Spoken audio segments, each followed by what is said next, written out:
আজকে আমার নাতি সাহেব মন্দিরে প্রসাদ খাবে, তার জন্য এই আয়োজন। মন্দির থেকেই সমস্ত রান্না দিয়েছিল, বাড়ি থেকে শুধু এই মিষ্টি দই এগুলোই নিয়ে গেছিলাম।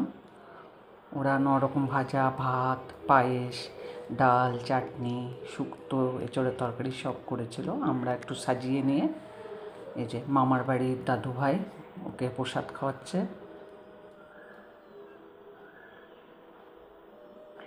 কি সুন্দর চুপচাপ পায়েস খাচ্ছে।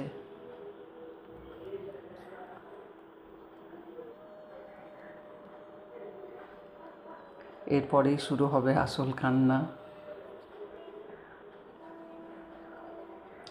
এই যে মুকুট পরতে চাইছিল না, মালাটা তো তলাই হয়ে গেছে। এবার ওর মিমি মানে মাসিমণি মুকুটটা মাথার মধ্যে ধরে রাখছে যাতে একটু পরতে পারে।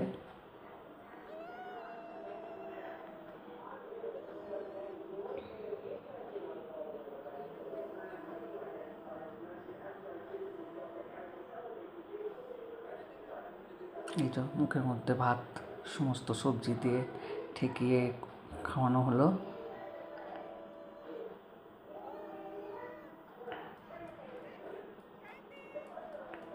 অনেক ভুলিয়ে টুলিয়ে ওকে চুপ করানোর চেষ্টা চলছে। ওই যে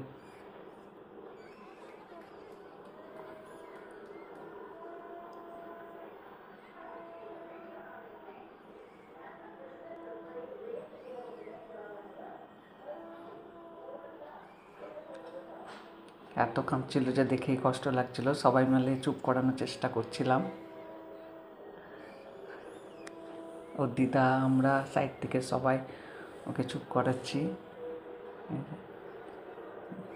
দুধ দিয়ে মুখ ধোয়ানো হচ্ছে।